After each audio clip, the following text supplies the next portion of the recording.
Que isso, velho? Que tremedeira é essa, maluco? Tá acontecendo. Calma, velho. É só o Breno voltando da academia. Ô, velho, vocês são um palhaço demais e fica me zoando aí. Mas, ó, vocês ficam espertos que tá saindo da jaula, velho. O monstro!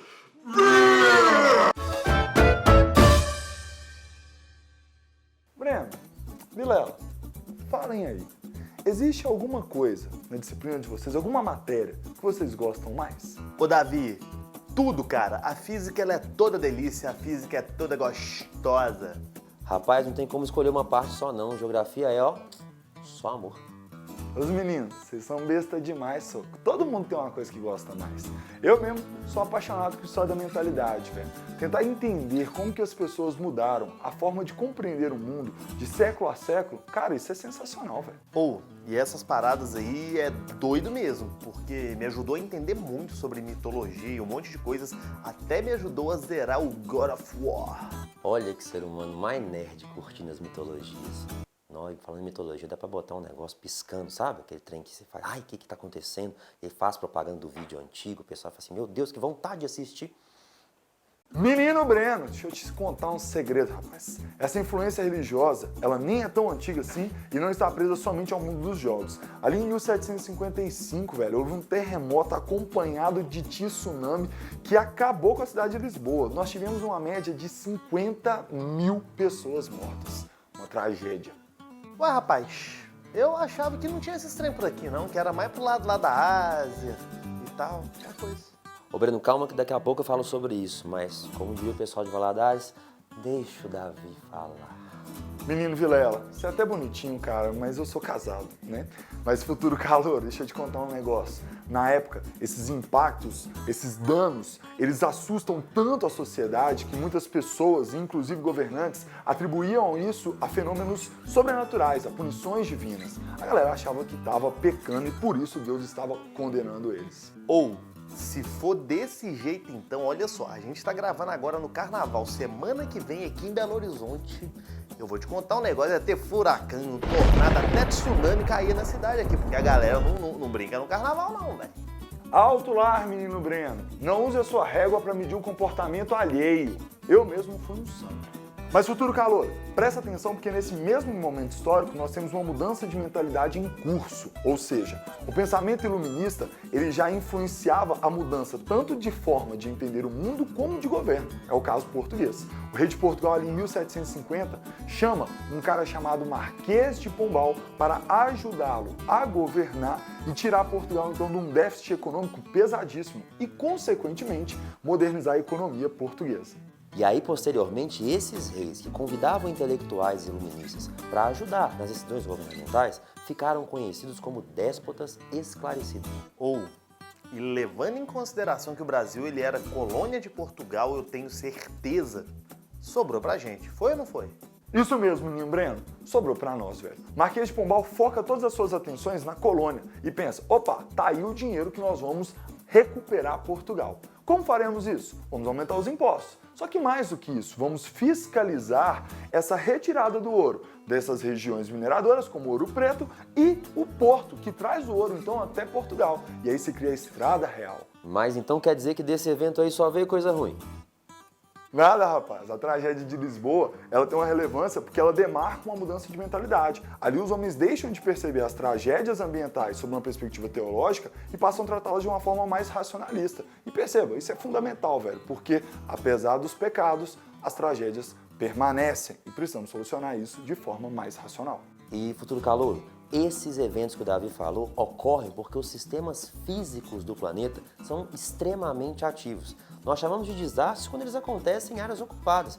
São situações naturais. Terremotos e tsunamis acontecem. Beleza, Vilela, eu sei que os terremotos eles acontecem por causa de propagação de ondas, mas aonde é que eles se formam? Como que é? Então, Breno, pensa na superfície da Terra, a nossa crosta rígida. Logo abaixo, um manto fluido se movimentando por diferença de temperatura faz com que a crosta, em alguns momentos, acabe se movimentando também.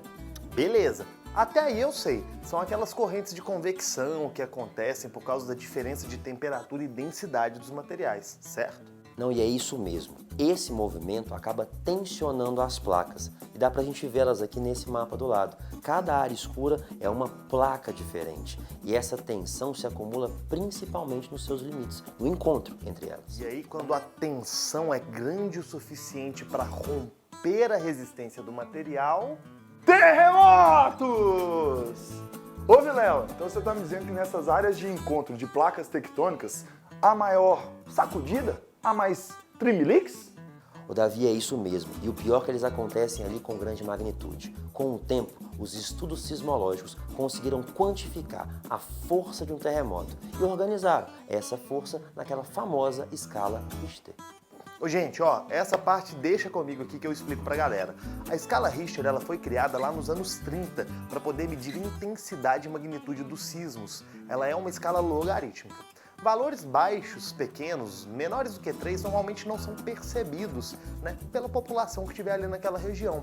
Agora, o maior sismo já medido pela escala Richter foi no Chile, nos anos 60, foi acima de 9,5, beleza? E aí o importante saber é, quanto maior o valor marcado na escala Richter, mais energia está sendo liberada por aquele abalo. E justamente nessas áreas superficiais, próximas às regiões de alívio de tensão, os hipocentros, é que os tremores são mais sentidos. Haiti e Japão estão mais próximos desses limites? É isso mesmo? Ô Vilela, mas impactos de terremoto no Haiti e no Japão são iguaizinhos assim? Davi e Breno, os dois estão certos. Tanto o Japão quanto o Haiti estão no limite de placas. Então tremores ali são muito comuns e de grande magnitude. O problema é que para ver os impactos de um terremoto em determinado país, não basta só olhar a força desse tremor. Nós temos que ver também a preparação deles, tanto em relação à pesquisa científica, quanto em preparação da população. E aí o exemplo bom é o Japão, uma das economias mais desenvolvidas do mundo. Em um território onde acontecem mais de 500 sismos por ano. A pesquisa científica ali é muito intensa, a população se prepara para isso. Agora no Haiti não. O país mais pobre das Américas, com um dos menores IDHs mundiais. Pesquisa praticamente não existe. E a população, infelizmente, nada preparada para esses eventos. Então, é a falta de infraestrutura que faz com que o terremoto lá no Haiti, em 2010, tivesse esses impactos tão significativos? Davi, é isso mesmo. Em 2010 e 2011, a gente tem um bom ponto de comparação.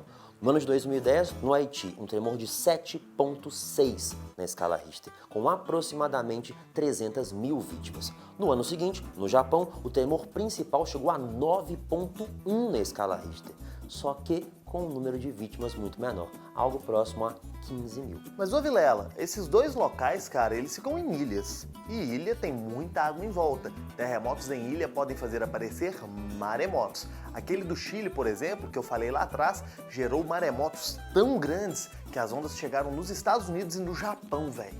Breno, com certeza. E os japoneses têm até uma palavra para isso. Tsunami, que significa onda no porto, porque literalmente o mar invade o continente.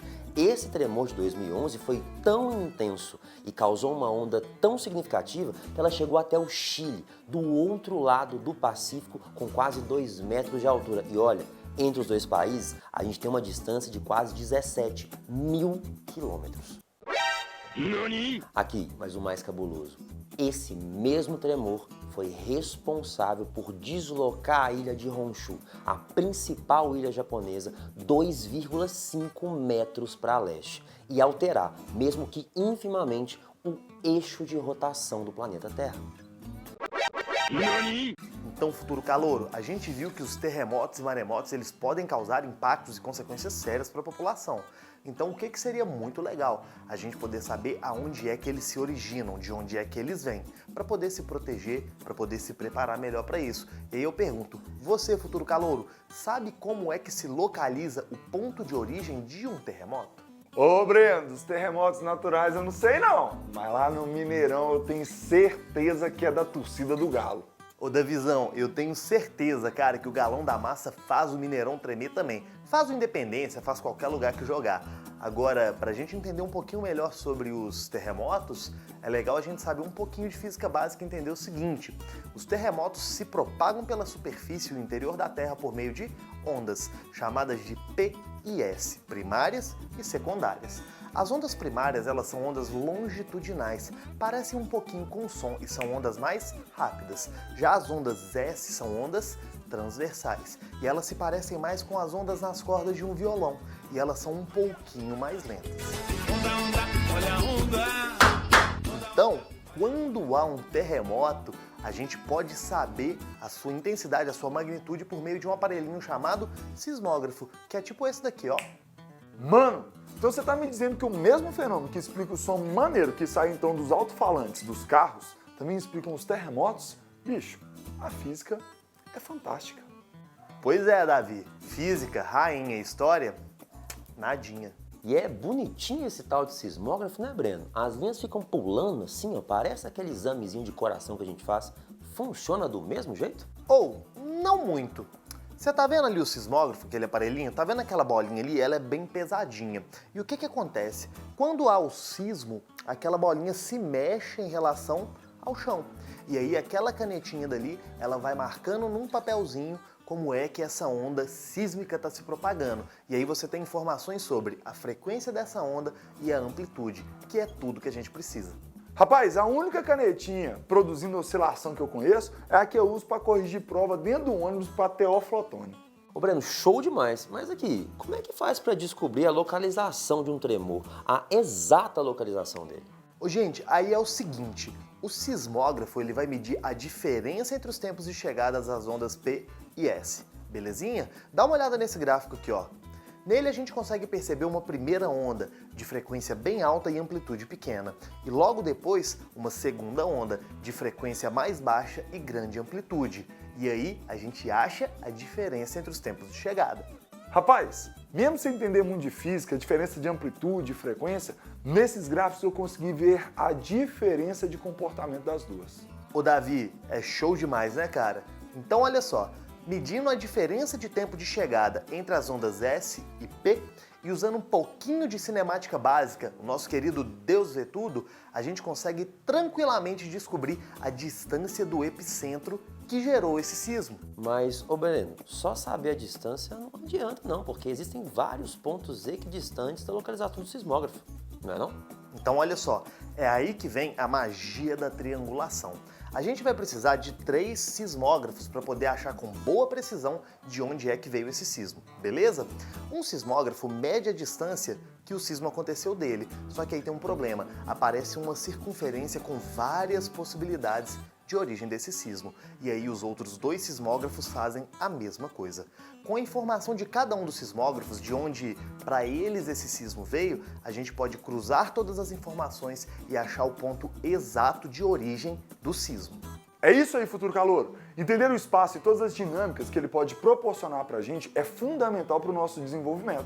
Seja compreendê-lo dentro das relações ambientais, nas relações sociais ou nas relações físicas. Se nós, então, dedicarmos a estudar sobre isso, mais do que o avanço científico, nós promoveremos também um bem-estar social e também ambiental. Então olha só, futuro calouro, é importante você saber que o músculo que você tem que trabalhar, treinar e deixar monstrão é e sempre será o seu cérebro.